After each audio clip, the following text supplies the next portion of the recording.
On se retrouve aujourd'hui pour étudier ce produit infini de racines imbriquées faisant intervenir beaucoup de fois un demi.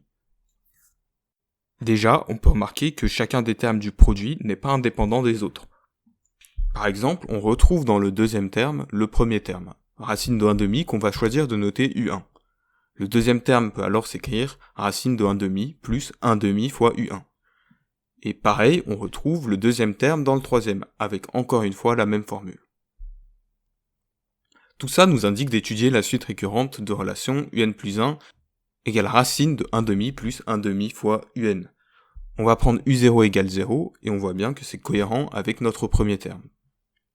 Exprimé de cette façon, notre question devient que vaut la limite quand n tend vers plus l'infini du produit de i allant de 1 à n dui.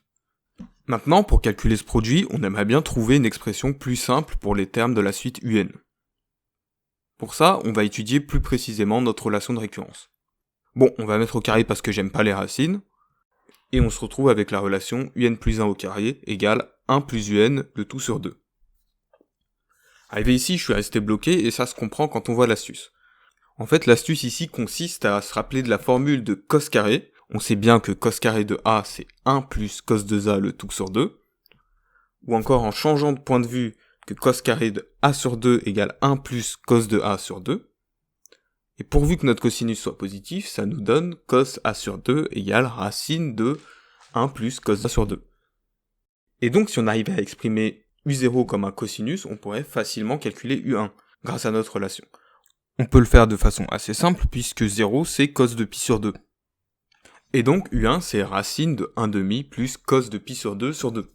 Et par notre formule de trigo, c'est donc cos de pi sur 4. Et on voit bien que c'est cohérent avec les valeurs du cosinus qu'on connaît. De la même façon, on peut exprimer u2 comme cos de pi sur 8.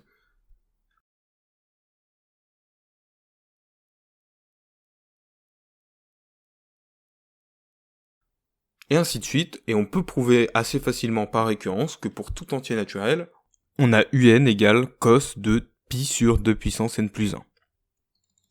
Dans la suite, on va poser θn égale pi sur 2 puissance n plus 1.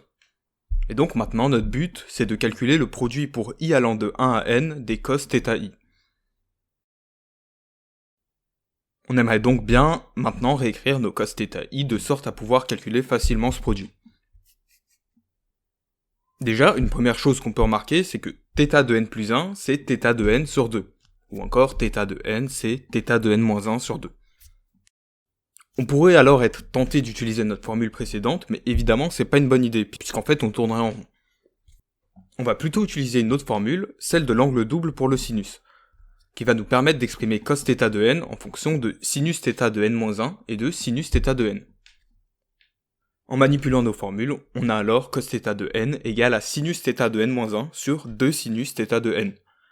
Et cette forme, elle est particulièrement adaptée au calcul de notre produit. En effet, puisque c'est une fraction, et en plus, elle fait intervenir sinus θ et sinus θ de n-1. On remplace maintenant dans notre produit, et on voit apparaître un produit télescopique. On va retrouver le dénominateur de chaque terme au numérateur du terme suivant. Alors tout se simplifie, sauf le numérateur de notre premier terme et le dénominateur de notre dernier terme, et les deux qui étaient au dénominateur. Et comme on avait n termes, ça nous donne un 2 puissance n au dénominateur. Sinus θ0 c'est sinus de pi sur 2, et sinus θ de n c'est sinus de pi sur 2 puissance n plus 1. On sait que sinus de pi sur 2 c'est 1, et ce qu'on cherche maintenant c'est donc la limite à l'infini de 1 sur 2 puissance n fois sinus de pi sur 2 puissance n plus 1. On utilise maintenant le fait que sinus x est équivalent à x en 0. On peut utiliser cette formule puisque pi sur 2 puissance n plus 1 tend vers 0 quand n tend vers plus l'infini. Les puissances de 2 se simplifient, et comme divisé par une fraction c'est multiplié par l'inverse, on a que notre quantité est équivalente en plus l'infini à 2 sur pi. Assez facilement, on obtient que la limite quand n tend vers plus l'infini du produit allant de 1 à n des ui vaut 2 sur pi. Et en écrivant chacun des termes de la suite ui avec notre première relation de récurrence, on obtient bien que le produit infini qu'on cherchait à calculer vaut bien 2 sur pi.